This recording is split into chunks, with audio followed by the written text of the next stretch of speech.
অবসায়ন হতে যাওয়া আর্থিক প্রতিষ্ঠানগুলোর টাকা ফেরত পাবেন গ্রাহক, বলছে বাংলাদেশ ব্যাংক। ঘুরে দাঁড়াতে তারল্য সহায়তা ও সময় দেওয়ার পরামর্শ।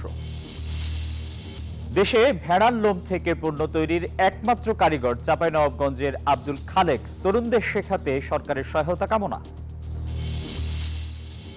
এবং বস্তায় আদা চাষ করে লাভবান নারায়ণগঞ্জের কৃষক। দিন দিন বাড়ছে জনপ্রিয়তা, উদ্যোক্তা বাড়াতে পরামর্শ দিচ্ছে কৃষি বিভাগ।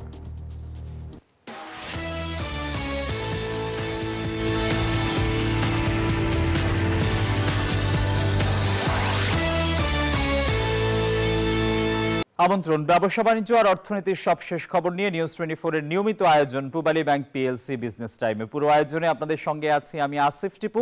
দেখছিলেন শিরোনামগুলো, এবারে বিস্তারিত। প্রথমবারের মতো 9টি নন ব্যাংক আর্থিক প্রতিষ্ঠান অবসায়ন করতে যাচ্ছে বাংলাদেশ ব্যাংক। চলতি বছরের মার্চ পর্যন্ত এই খাতে মোট খেলাপি ঋণের পরিমাণ ছিল 27,189 কোটি টাকা, যার মধ্যে এই 9টি প্রতিষ্ঠানেরই খেলাপি 52%। বাংলাদেশ ব্যাংক বলছে অবসায়ন প্রক্রিয়া অনুযায়ী আমানতকারীদের টাকা ফেরত দেওয়া হবে। তবে এসব আর্থিক প্রতিষ্ঠানগুলোকে তারল্য সহায়তা ও সময় নির্ধারণ করে দিয়ে দেখা যেতে পারে বলে মত অর্থনীতিবিদদের।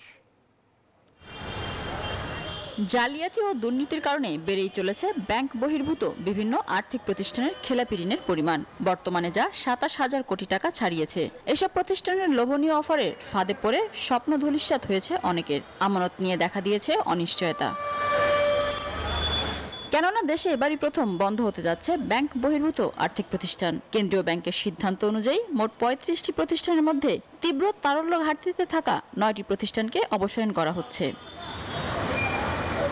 বাংলাদেশ ব্যাংকের তথ্য বলছে, গত বছরের শেষে আর্থিক খাতে মোট খেলাপি ঋণের পরিমাণ ছিল 27,189 কোটি টাকা। তার মধ্যে 52% খেলাপি ঋণ এই 9 প্রতিষ্ঠানের।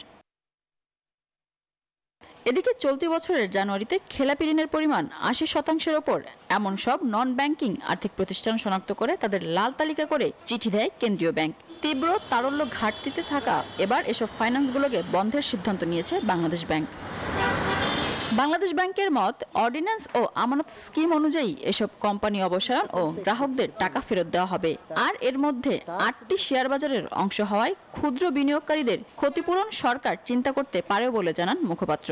কিন্তু অবসায়ন যখন হবে তখন তো লোকম ছাঁটাই শব্দটাই থাকবে না, দ্যাট ইজ প্রতিষ্ঠানই থাকছে না, মূল অ্যাড্রেসের বিষয়ই থাকবে শুধু আমানতকারীদের বিষয়টা।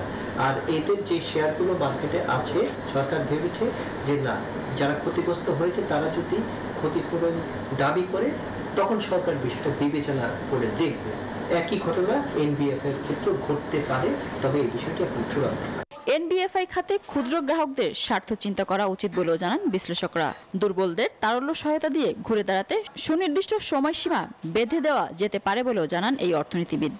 নন ব্যাংক ফাইন্যান্সিয়াল ইনস্টিটিউশনস অ্যাক্ট, তার সাথে আমি জড়িত ছিলাম, আমরা দেখেছি তখন থেকে কথা ছিল যে নন ব্যাংক ফাইন্যান্সিয়াল ইনস্টিটিউশনগুলো লায়াবিলিটি মার্কেটে একটা বৈচিত্র্য আনবে এবং ওদের দেখে ব্যাংকাররা শিখবে।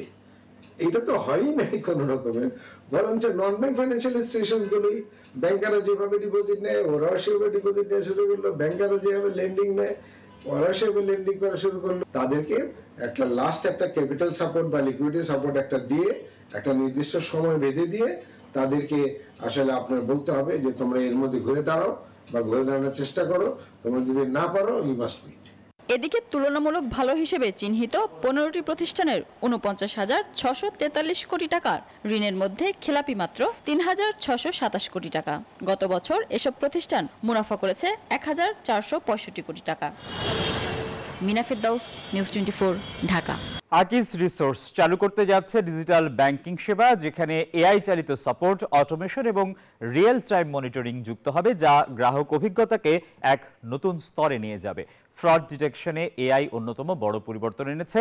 অস্বাভাবিক ট্রানজ্যাকশন, সন্দেহজনক আচরণ বা ঝুঁকিপূর্ণ অ্যাকাউন্ট এআই মুহূর্তেই শনাক্ত করে ডিজিটাল ব্যাংকে সতর্ক করতে পারে।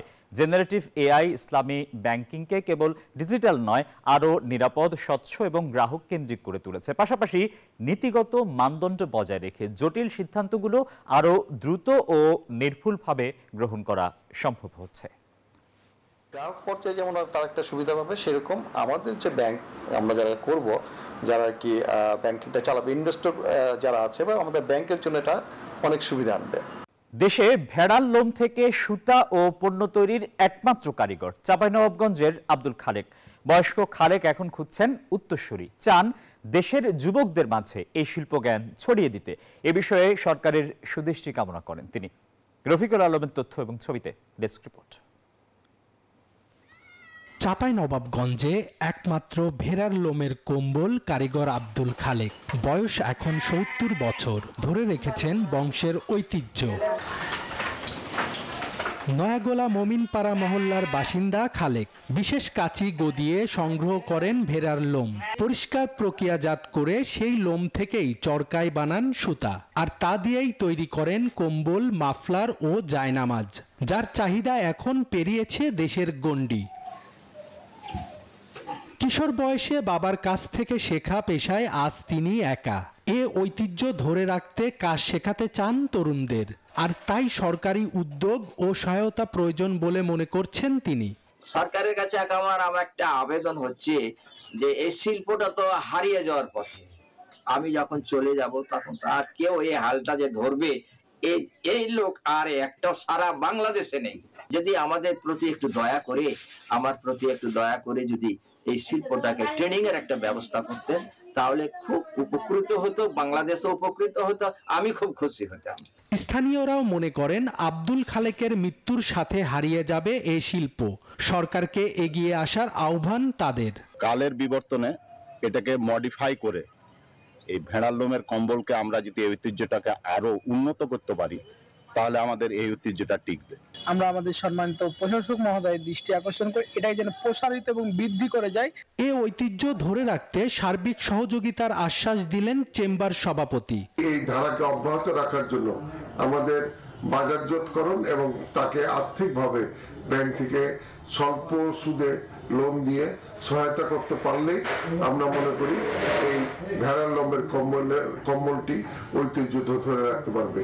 সংশ্লিষ্টরা মনে করেন উপযুক্ত সহায়তা মিললে এই শিল্প শুধু ঐতিহ্যই বাঁচাবে না, তৈরি করবে নতুন কর্মসংস্থানের সুযোগ।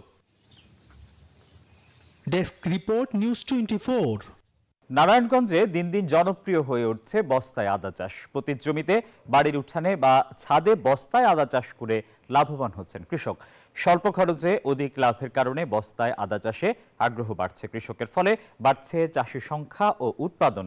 কৃষি বিভাগের দাবি, বস্তায় আদা চাষ প্রযুক্তি বর্তমানে টেকসই কৃষির অন্যতম দৃষ্টান্ত। আদা চাষে উদ্যোক্তা বাড়াতে পরামর্শ দিয়ে সহযোগিতা করছে কৃষি বিভাগও।